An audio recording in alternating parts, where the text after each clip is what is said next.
Mr. Cat back once again with the guru of the master schedule, Dr. Fox. He's the one that puts it all together.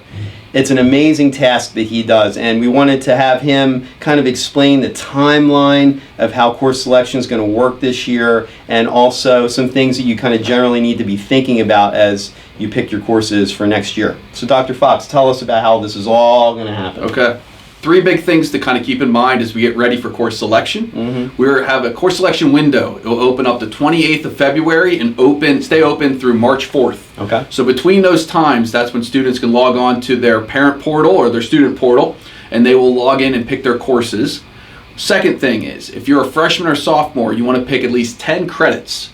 10 credits is going to be a combination of kind of what we call core classes and electives, and you can use a combination of those to give you 10 credits. If you're in 11th or 12th, you can have at least 8 credits, but you can still have up to 10. Okay. And what we want to keep in mind is, as students are picking courses, they're thinking about their post-secondary careers. So they're picking courses, electives, those types of things that are going to be applicable to them after they graduate high school. Right. And they can always meet with their counselor and talk about those pieces. Once we close the window for course selection in early March, we will then start looking through course options.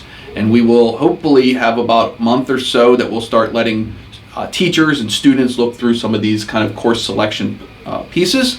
And then over the summer, we release these courses and schedules in mid-July, and then we have a window that students will be able to request changes to their course schedule, so they can have courses at certain times of the year, or if they want to have certain things available to them, those types of things.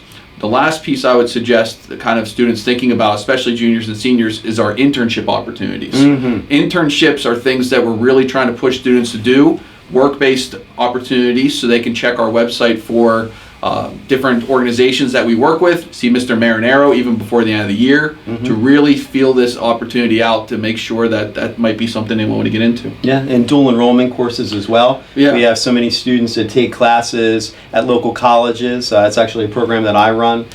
So Hack, Millersville, Franklin, and Marshall. There's just so many schools around here that we work with, and we really encourage you to do that as well. And as Dr. Fox said, when you see your schedules in the summer, it's really important that you look at them, you make sure you communicate with your counselors. We have a Google Doc that you can just put your request on, and we'll right away get to that and try to make it as perfect as we can for you. A lot of times students have to make decisions about prioritizing what they really want, but we're here for you to make that all straight, so by the time you come back to school in the fall, we're ready to go. But this is the guru, the man that makes it all happen. He puts this whole schedule together. It's a monumental task.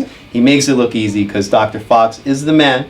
But any other information we want to give them? Well, my final suggestion, always to students every year, the less you put in your schedule, the more we get to pick for you. Yes. So if you don't schedule at all, the system schedules for you, and you get classes that you don't necessarily want to be in, and get teachers you don't necessarily want to have. So pick the classes, pick the backup ideas as well. So if we can't get you in your first elective, we'll get you in your backup idea. But at least it's something that you'll want.